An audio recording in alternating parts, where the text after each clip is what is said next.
Hi, dynamics of મશીનરીની અંદર આજે આપણે જોવાનું છે partial balancing of reciprocating masses.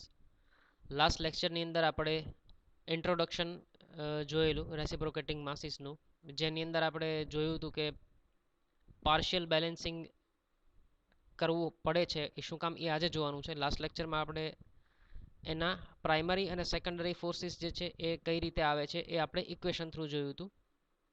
જે એન્જિનની ઇનર્શિયા છે, કોઈક એન્જિનના રેસિપ્રોકેટિંગ પાર્ટ્સની ઇનર્શિયા છે જે ખાલી, એને જ આપણે કન્સિડર કરતા હતા. થોડુંક ડીપમાં આજે જોઈશું કે રેસિપ્રોકેટિંગ માસીસને કેમ પાર્શિયલી બેલેન્સ કરી શકાય છે, કેમ કોઈ પણ બાઇક અથવા કાર કોઈ પણ વસ્તુની અંદર 100% વાઇબ્રેશનને આપણે ઓમિટ નથી કરી શકતા. થોડાક વાઇબ્રેશન તો ઓલવેઝ એમાં પ્રેઝન્ટ હોય છે અને હોય છે. એનું રીઝન શું છે એ આપણે જોશું આજે મેથેમેટિકલી થોડુંક જોઈએ છીએ. તો ટોપિકનું નામ છે partial balancing of unbalanced primary force in reciprocating engine. હવે એકચ્યુઅલી તમારે આ ટોપિક એટલા માટે શીખવાની જરૂર પડે છે કે આ નહીં સમજો તો તમે લોકોમોટિવની અંદર એની ઇફેક્ટ નહીં સમજી શકો. લોકોમોટિવ મતલબ કે ટ્રેનનું એન્જિન, મતલબ train, that is called locomotive. અને એની અંદર જે પાર્શિયલ બેલેન્સિંગ છે એટલે કે થોડુંક અનબેલેન્સ રહી જાય છે, એના રિઝલ્ટ એવું આવે છે કે એની અંદર થોડે કંઈક અલગ ફિનોમિનાન છે એ આપણે જોઈશું. ત્રણ ટોટલ, જેને સ્વેઇંગ કપલ ને એ બધું કહેવાય છે, એ જનરેટ થતા હોય છે. Excuse me. તો આપણે એ જોવાનું છે, જોઈશું જે તે સમયે. તો આજે થોડું સમજી લઈએ કે પાર્શિયલ બેલેન્સિંગ કેમ થાય છે, કેમ પૂરેપૂરું બેલેન્સ નથી કરી શકતા આપણે. હવે આપણે આની અંદર અનબેલેન્સ્ડ ફોર્સ જે છે એ જોયું હતું કે કેટલું હતું કે એફપી અને એફએસ, મતલબ કે પ્રાઇમરી અનબેલેન્સ્ડ ફોર્સ અને સેકન્ડરી અનબેલેન્સ ફોર્સ. એકચ્યુઅલી આ કોમન હતા, m omega square r into bracket cos theta plus cos 2 theta over n. તો આ જે છે એની અંદર આપણે પછી કાઉન્સ છૂટા પાડીને એમ ઓમેગા સ્ક્વેર આરની વેલ્યુની અંદર મલ્ટીપ્લાય કરાવી હતી. તો એફપી અને એફએસ એ બંને આપણી પાસે આવ્યા હતા, પ્રાઇમરી ફોર્સ અને સેકન્ડરી ફોર્સ. પછી થોડું આપણે જોયું હતું કે આ જે છે એ આખી સાયકલની અંદર, મતલબ કે એક રિવોલ્યુશનની અંદર 2 વખત મેક્સિમમ થાય છે. આ ટર્મ જે છે એ એક રિવોલ્યુશનની અંદર 4 વખત મેક્સિમમ થાય છે. બટ આ ડિવાઇડેડ બાય એન છે, that is ratio of connecting road and crank. તો આનાથી જે ડિવાઈડ થાય છે એના લીધે આની વેલ્યુ બહુ ઓછી થઈ જાય છે. એટલે જ્યારે લોઅર સ્પીડ હશે, કે જ્યારે ઓમેગાની સ્પીડ ઓછી હશે, ત્યારે નિગ્લેક્ટ કરી શકીએ છીએ. તો આને કન્સિડર ન કરીને ફક્ત આપણે શું જોવાનું છે કે પ્રાઇમરી ફોર્સનું પાર્શિયલ બેલેન્સિંગ. તો partial balancing of unbalanced primary force મતલબ કે this one in reciprocating engine. તો આ જે તમને ફોર્સ અહીંયા આપેલું છે અનબેલેન્સ્ડ છે. આ એકચ્યુઅલી ટોટલ તમારા એન્જિનની અંદર જેટલા પણ રેસિપ્રોકેટિંગ પાર્ટ્સ છે એમાં આટલું અનબેલેન્સ ફોર્સ રહી જાય છે, એ આની અંદરથી તમને ખ્યાલ આવે છે. તો m omega square r cos theta, theta જેમ બદલાય એમ આની વેલ્યુ બદલાય. 0 થાય ત્યારે મેક્સિમમ, એ રીતે, બરાબર. તો આની વેલ્યુ છે એ ચેન્જ થતી હોય છે. M omega square r cos theta જે પ્રાઇમરી ફોર્સ છે. તો થોડીક સૌથી પહેલાં એક ફિગર બતાવી દઉં તમને કે આ રેસિપ્રોકેટિંગ એન્જિનનું સ્લાઇડર ક્રેન્ક મિકેનિઝમ છે. આ પિસ્ટન, આ એની લાઇન ઓફ એક્શન જે છે, કનેક્ટિંગ રોડ ક્રેન્ક, બરાબર. હવે ખાસ એક અહીંયા સમજજો. હવે સમજવાનું આવે છે, જો આટલું નહીં સમજાય તો તમને આગળની વસ્તુ નહીં સમજાય. હવે આ જે ફોર્સ અહીંયા આપ્યું છે તમને m omega square r cos theta, એ કેટલું છે કે તમે એવું એઝ્યુમ કરી શકો. હવે જે છે એ સમજો, એક કોન્સેપ્ટ આની અંદર સમજવાનો છે કે એવું એઝ્યુમ કરો કે અહીંયા આગળ એક રોટેટિંગ માસ છે, અહીંયા આગળ એક રોટેટિંગ માસ છે. એનો કોસ કોમ્પોનન્ટ કેટલો થાય જરા કહો તો મને. અહીંયા આગળ કોઈ હું એમ જેટલું માસ આર જેટલી રેડિયસે મૂકું છું, તો અહીંયા આગળ સેન્ટ્રીફ્યુગલ ફોર્સ કેટલું લાગે, m omega square r, right. But અહીંયા થીટા એંગલ છે, તો થીટા એંગલ અહીંયા આગળ આવે એટલે કોસ કોમ્પોનન્ટનો આવે એમ ઓમેગા સ્ક્વેર આર, જે આ ફોર્સ છે એનો કોસ કોમ્પોનન્ટ એટલે કોસ થીટા. તો આ જે m omega square r cos theta છે, જે આપણું પ્રાઇમરી અનબેલેન્સ્ડ ફોર્સ છે, શું હું એને એવું એઝ્યુમ કરી શકું કે એ અહીંયા આગળ એક રોટેટિંગ અનબેલેન્સ માસના કોસ કોમ્પોનન્ટ જેવું છે. સી, આ m omega square r cos થીટાની વેલ્યુ આ પિસ્ટન સિલિન્ડર એરેન્જમેન્ટ છે ત્યાં આગળ જ મિનિમમ ને મેક્સિમમ થાય છે. એનો લાઇન ઓફ એક્શન તો આ જ છે, સમજો. આ અનબેલેન્સ ફોર્સ ખાલી અહીંયા આગળ બેક ફોર્થ મૂવ કરે છે એટલે આ જ એની લાઇન ઓફ એક્શન છે, બરાબર. તો આપણે કંઈક મેથેમેટિકલી કોન્સેપ્ટને ઇઝીલી સોલ્વ કરવા માટે કંઈક એવું વિચારવું પડે કે આની જ સામે આપણે હવે સમજો આ શું કામ કર્યું કે રોટેટિંગ માસની સામે તો આપણે બેલેન્સ મૂકી દઈએ અને એનું બેલેન્સ થઈ જતું હતું જ્યારે રોટેટિંગ અનબેલેન્સ સમજતા હતા ત્યારે.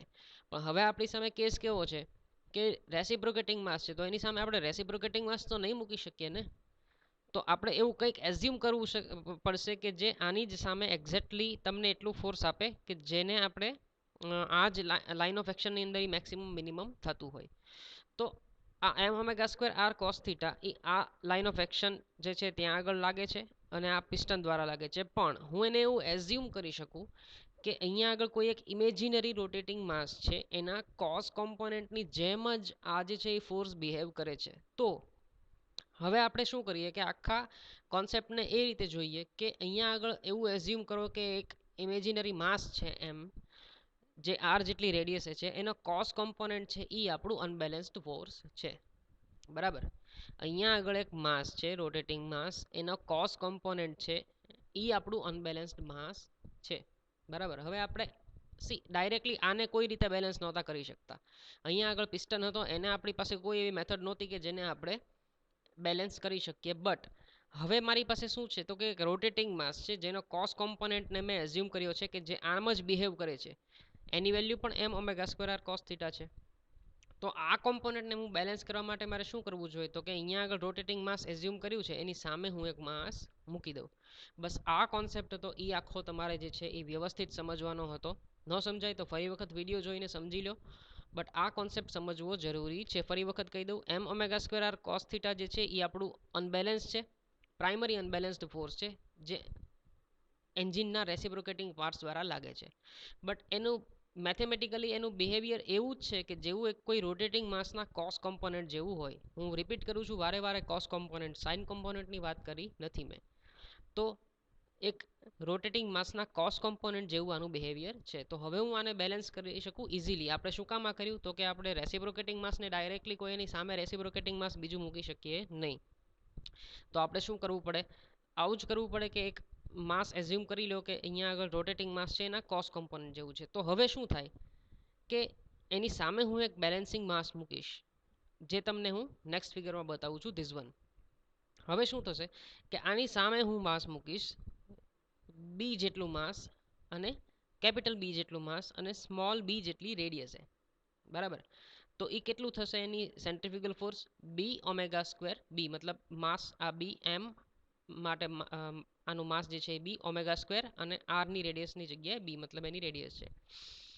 તો હવે આ બંને વેલ્યુ જે છે એ સરખી થઈ જાય તો ઇટ મીન્સ કે આ સરખી થાય, બરાબર, કે m omega square r is equal to b omega square b થવું જોઈએ, બરાબર. પણ હવે તમે જુઓ કે મારે આ કોસ કોમ્પોનન્ટને બેલેન્સ કરવો હતો, m omega square r cos theta, તો એણે આને બેલેન્સ કરી દીધો, આ કોમ્પોનન્ટે આને બેલેન્સ કરી દીધો. M omega square r cos થીટાને બેલેન્સ કોણ કરે છે, b omega square b cos theta. તો આ જે છે કોમ્પોનન્ટ એને આને બેલેન્સ કરી દીધો એટલે મારું કામ પૂરું થઈ ગયું અહીંયા. પણ આના કોન્સિક્વન્સીસથી શું થયું તો મારી પાસે એક બીજો સાઇન કોમ્પોનન્ટ ઊભો થયો. હવે સી આ એક ઇમેજિનરી માસ છે કે જે એકચ્યુઅલ એની ખરેખર એની ફિઝિકલી તમે જુઓ, પ્રેક્ટિકલી તો એની ફિનોમિનાન એવી જ હોય કે એ આના કોસ કોમ્પોનન્ટ તરીકે બિહેવ કરે. તો આ બેલેન્સ થઈ ગયો, આ ઇમેજિનરી માસ હતું. પણ એની સામે આપણે એક રિયલ માસ મૂક્યું છે, તો આ જે છે એનેથી આ તો બેલેન્સ થઈ ગયો. પણ મારી પાસે એક બીજો કોમ્પોનન્ટ ઊભો થયો, બી omega square b sine theta. તો આ સાઇન થીટા ઊભો થયો એનું શું કરવું, બરાબર. આપણે શું કર્યું કે b omega square b cos theta is equal to m omega square r cos theta એ બેલેન્સ થઈ ગયા. મતલબ કે આપણે કેટલું માસ મૂક્યું કે બી ઇન્ટુ બી બરાબર એમ ઇન્ટુ આર. આ થઈ ગયું આપણે, કેમ કે ઓમેગા છે એ ઓમેટ થઈ ગયા. કોસ થીટા ઓલવેઝ મતલબ ઈ ઓલ્સો કેન્સલ આઉટ. તો હવે મારી પાસે એક આ કોમ્પોનન્ટ રહ્યો. એના લીધે શું થયું કે હવે સમજો આ b into b is equal to m into r છે, મતલબ કે અહીંયા આગળ જે ફોર્સ લાગતું હતું એટલું જ ફોર્સ હવે વર્ટિકલી લાગવા માંડ્યું, કેમ કે આ બી ઇન્ટુ બીનું મલ્ટિપ્લિકેશન તો એમ ઇન્ટુ આર જેટલું જ થાય છે. સાઇનને બદલે કોસ થયું તો આ અહીંયા મેક્સિમમ થશે, તો આ અહીંયા મેક્સિમમ થશે, બરાબર. આ હોરિઝોન્ટલી મેક્સિમમ થતું હતું તો આ વર્ટિકલી મેક્સિમમ થશે, બરાબર. તો આના રિઝલ્ટ એવું આવ્યું કે આપણું ફોર્સ હતું એ હોરિઝોન્ટલી સાવ લાગતું બંધ થઈ ગયું, કેમ કે m omega square r cos theta ને આ b omega square b cos theta કોમ્પોનન્ટે બેલેન્સ કરી દીધા. બટ જે ફોર્સ જે હોરિઝોન્ટલી લાગતું હતું એની બદલે હવે ક્યાં એપ્લાય થવા માંડ્યું? વર્ટિકલી. મતલબ જે તમારે વાઇબ્રેશન જોતા હતા એ આ હોરિઝોન્ટલી જોતા નહોતા જોતા, એની બદલે વર્ટિકલી લાગવા માંડ્યા. બરાબર. તો તમારે આફ્ટર ઓલ વાઇબ્રેશન તો રહે અને તમારી સિસ્ટમની અંદર, અને મેગ્નિટ્યુડ પણ એનું બદલાનું નથી, સી એટલું જ છે, b omega square b sine theta. તો એ હોરિઝોન્ટલીને બદલે વર્ટિકલી એપ્લાય થશે, બટ એનું મેગ્નિટ્યુડ તો એટલું જ રહેશે કે જેટલું પહેલાં હતું. બરાબર. તો આ જે છે એને હવે સોલ્વ કરવાની કઈ મેથડ? મારે જે ફોર્સ હોરિઝોન્ટલી લાગતું હતું એની બદલે મારી સિસ્ટમમાં વર્ટિકલી લાગવા માંડ્યું. તો એક કામ કરી શકાય કે આપણે 100% આને બેલેન્સ ના કરીએ. આને 100% તમે બેલેન્સ કરવા જાઓ તો શું થશે કે આવી જ રીતે એક હોરિઝોન્ટલને બદલે વર્ટિકલી એક કોમ્પોનન્ટ તમારી પાસે ઊભો થઈ જશે અને તમારા વાઇબ્રેશનનો મેગ્નિટ્યુડ તો સેમ જ રહેશે. તો એક કામ કરીએ આપણે, આ જે છે ને એને આપણે 100% ના બેલેન્સ કરીએ પણ થોડુંક કોમ્પ્રોમાઇઝ કરીએ. તમારી સિસ્ટમમાં તમારે કેટલા ફોર્સિસ હોરિઝોન્ટલી જોઈએ છે અને કેટલા વર્ટિકલી જોઈએ છે એના પ્રમાણે એક ફ્રેક્શન નક્કી કરી નાખો કે ભાઈ ચલો મારી સિસ્ટમને હું 100% બેલેન્સ કરીશ તો 100% ફોર્સ હોરિઝોન્ટલી તો બેલેન્સ થઈ જશે, પણ પાછું 100% વર્ટિકલી ઊભું થઈ જશે. પણ જો હું હોરિઝોન્ટલી છે સપોઝ 30% બેલેન્સ કરી દઉં તો મારું બાકીના જેટલા પર્સન્ટેજ છે એટલું તમારું 30% અહીંયા ડાયવર્ટ થઈ જાય, બાકી એટલું અહીંયા બાકી રહે. સમજાણું? એટલે મતલબ 30% બેલેન્સ કરું તો 60% અહીંયા રહે, 30% જેટલું બેલેન્સ કરો ઇન શોર્ટ એટલું હોરિઝોન્ટલ વર્ટિકલી લાગવા મળશે. તો એ જેટલી પણ ટકાવારી, એ ટકાવારીમાં આપણે પડતા નથી, એ તમને ડાયરેક્ટલી રકમમાં આપી દીધું હોય કે આટલા ટકા જે છે એ સિસ્ટમને બેલેન્સ કરવાની છે, આટલા ટકા રેસિપ્રોકેટિંગ માસ બેલેન્સ થવું જોઈએ. તો એ જેટલું ટકાવારીમાં આપે છે એને કહેવાય ફ્રેક્શન. તો એઝ અ કોમ્પ્રોમાઇઝ એવું તમારી બુકમાં લખેલું છે કે તમે એક કોમ્પ્રોમાઇઝ કરો છો કે અહીંયા 100% બેલેન્સ નથી થતું તો થોડુંક કોમ્પ્રોમાઇઝ કરો અને થોડુંક હોરિઝોન્ટલી રાખો, થોડુંક વર્ટિકલી રાખો. તો એઝ અ કોમ્પ્રોમાઇઝ એવું લખેલું છે કે as a compromise C percentage fraction is balanced. As a compromise જે 100% બેલેન્સ નથી થતું આનું, તો C percentage fraction is balanced. બરાબર. આપણે અત્યાર સુધી શું કરતા હતા? બી ઇન્ટુ બી બરાબર એમ ઇન્ટુ આર, સામે એટલું માસ મૂકી દીધું તો તમારું શું થઈ ગયું? 100% માસ બેલેન્સ થતું હતું અને એ અલગ ડાયરેક્શનમાં લાગવા માંડતું હતું. પણ હવે શું કરશું? આપણે 100% જેટલો બેલેન્સ કરશું માસને. બરાબર. એટલે b into b is equal to c into m r કરશું. હવે આ સી જે છે દેટ ઇઝ ફ્રેક્શન, કે આટલા ટકા જે છે આ ટોટલ માસના એમ ઇન્ટુ આર માસના, મતલબ એમ આ માસના સી જેટલો ફ્રેક્શન બેલેન્સ કરીએ એટલું માસ આપણે સામે મૂકશું બેલેન્સિંગ. બરાબર. આ ભલે ઇમેજિનરી માસ છે પણ એનો કોસ કોમ્પોનન્ટ તો આપણી માટે કામનો ખરા ને. સોરી, તો એનો કોસ કોમ્પોનન્ટ તો આપણી માટે કામનો ખરા ને. તો આના 80% જેટલા છે એ આપણે ફોર્સને બેલેન્સ કરીશું. તો હવે આગળ જોઈએ તો unbalance force along the line of stroke. હવે આપણે શું કર્યું કે સી જેટલો ફ્રેક્શન બેલેન્સ કર્યો, એટલે અત્યાર સુધી શું થતું હતું કે m omega square r cos theta is equal to b omega square b cos theta એટલું હતું, તો અને ઓપોઝિટ ડાયરેક્શનમાં હતા. તો આપણે બંને કઈ રીતે લખી શકીએ કે આમાંથી આ બાદ થાય. પણ હવે જે છે એ શું છે, આપણી પાસે અલગ કેસ છે. તો બી ઇન્ટુ ઓમેગા બી ઇન્ટુ બી શું છે તો કે સી ઇન્ટુ એમ આર છે. તો આ વેલ્યુ આપણે અહીંયા મૂકી તો એનો સી જેટલો ફ્રેક્શન બેલેન્સ કર્યો, તો આમાંથી અમુક ટકા બાદ થશે. આ 100% થઈ જતું હતું પણ હવે સી ફ્રેક્શન છે એટલે થોડું કરી જશે. કેટલું? તો કે 1 minus c m omega square r cos theta. તો આની તમે સિમ્પ્લિફિકેશન કરો એટલે આટલી ટર્મ વધે તમારી પાસે along the line of stroke. Perpendicular કેટલી વધે છે આપણી પાસે?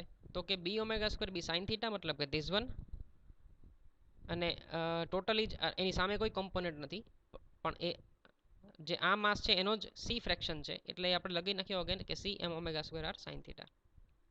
તો રિઝલ્ટન્ટ કેટલું રહ્યું? તો ઓફકોર્સ બંનેનું અંડર રૂટની અંદર આપણે લઈએ, જે આપણે ઓલરેડી જોઈએ છીએ ઘણી વખત મેથેમેટિક્સની અંદર. તો રિઝલ્ટન્ટ જે છે એ બંનેનું અંડર રૂટની અંદર સ્ક્વેર. તો ફાઇનલી મારી પાસે જે વધે છે એ આટલો પોર્શન વધે છે. બરાબર. કે m omega square r under root 1 minus c square cos square theta, મતલબ 1 minus b whole square cos square theta plus c square sine square theta. આ તમારો ફાઇનલ આન્સર છે. તો પાર્શિયલી બેલેન્સની અંદર તમે આટલું માસ જે છે આટલું જે છે એ અનબેલેન્સ તમારે રહી જાય, પૂરેપૂરું ન રહી જાય. આની વેલ્યુ જે છે મતલબ તમારે જે ફાઇનલ આન્સર આવતો હતો b omega square b cos theta, sorry b omega square b sine theta, એ તમારો વર્ટિકલ કોમ્પોનન્ટ રહી જતો હતો, એની કરતાં આની વેલ્યુ ઓછી થાય. બરાબર.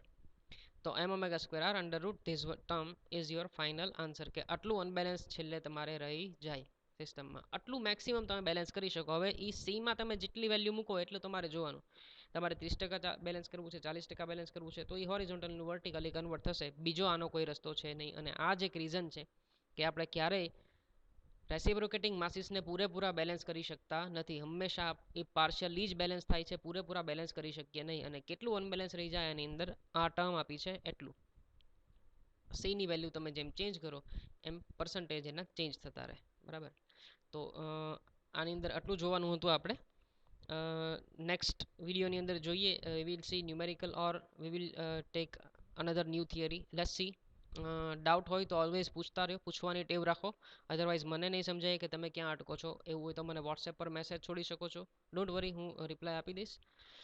સો if you have any doubt you can contact me any time. Okay, by.